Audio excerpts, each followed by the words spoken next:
Bismillahirrahmanirrahim. Dear students, Assalamu alaikum. Naveed Sabri here. 24th of October 2022 को जो questions WhatsApp group में share किए गए उनके आंसर्स पर डिस्कशन। आज के जो क्वेश्चंस थे वो टेंसेस के स्ट्रक्चर्स के बारे में थे। टेंसेस या उससे मिलते जुलते स्ट्रक्चर्स उसके बारे में थे। और ग्रामर का ऑब्वियसली बहुत सारा एरिया जो है वो टेंसेस का जो कॉन्सेप्ट है वो कवर करता है। सो इसलिए इन एनी केस आज के ये जो हमारी चंद एक बातें हैं वो बहुत इम्पोर्टेंट होने वाली हैं आपके लिए।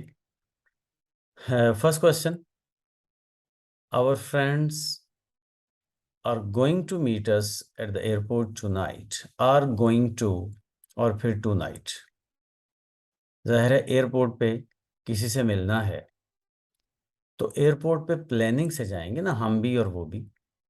हो सकता है कि हम कहीं आउट ऑफ कंट्री जा रहे हैं और हमारे फ्रेंड्स हमें मिलने आ रहे हैं। हो सकता है हमारे फ्रेंड्स कहीं आउट ऑफ कंट्री जा रहे हैं, हम उनसे मिलने जा रहे हैं। तो बहरहाल जो भी कुछ होगा, एक तो वो प्लानिंग से होगा और वो लाजमी होगा और वो नियर फ्यूचर में होगा। और ये सारी बात आर गोइंग टू में ये वाला मीनिंग अवेलेबल है।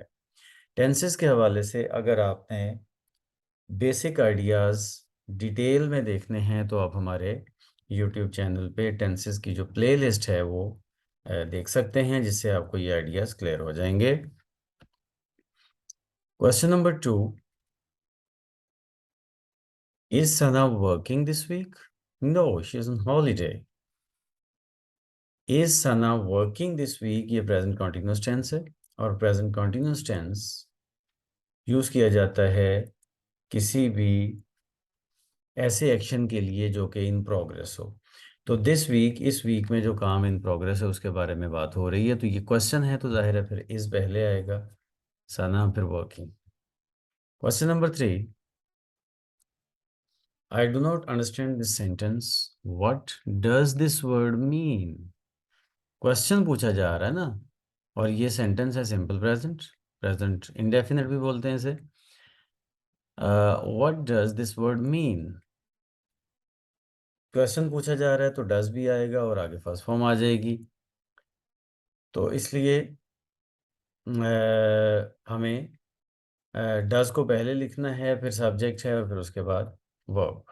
मीन वर्ब है यहाँ पे, मतलब होना। Question number 4, how do you feel now? Better than before. Question पूछा जा रहा है कि अब आप कैसे फील कर रहे हैं। यहाँ पे इसमें स्टूडेंट्स बड़ी समझने वाली बात है, ये अक्सर स्टूडेंट्स की मिस्टेक देखी है। क्वेश्चन नंबर 4 में ए वाली ऑप्शन तो वैसे ही रॉन्ग है ना, क्योंकि वो तो क्वेश्चन पूछा गया और वो क्वेश्चन वाला स्ट्रक्चर ही नहीं है। असल कंफ्यूजन है बी और सी में। How are you feeling now, आप ये भी कई दफ़ा सुन चुके होंगे, लेकिन ये रॉन्ग है। देखिए, फील के दो मीनिंग हैं। एक फील होता है महसूस करना और एक होता है महसूस होना। ठीक है, महसूस करना एक एक्टिविटी है, जैसे डॉक्टर पेशेंट की पल्स फील करता है, इंटेंशनली ये काम कर रहा है, वो एक्शन वर्ब हो जाता है। उसके साथ कंटिन्यूस टेंस पॉसिबल है, आईएनजी फॉर्म पॉसिबल है। लेकिन यहाँ पे how do you feel now ये महसूस होना की सेंस में है। तो इस तरह के सिचुएशन में जब ये स्टेट वर्ब हो, हम आईएनजी फॉर्म यूज़ नहीं कर सकते, मीन्स के कंटिन्यूस टेंस यूज़ नहीं होगा, तो ये सिंपल प्रेजेंट टेंस यूज़ होगा। इसलिए how do you feel now आएगा। इस तरह के कुछ और वर्ब्स ऐसे हैं जो कि हमारे टेंसेस के लेक्चर, जो प्रेजेंट कंटिन्यूस का लेक्चर है, वहाँ से आप देख सकते हैं। वहाँ पे डिटेल में सारे वर्ब्स की डिटेल भी दी गई है। Question number 5, it was a boring weekend, I didn't do anything. तो it was a boring weekend, इसका मतलब वीकेंड गुजर गया है।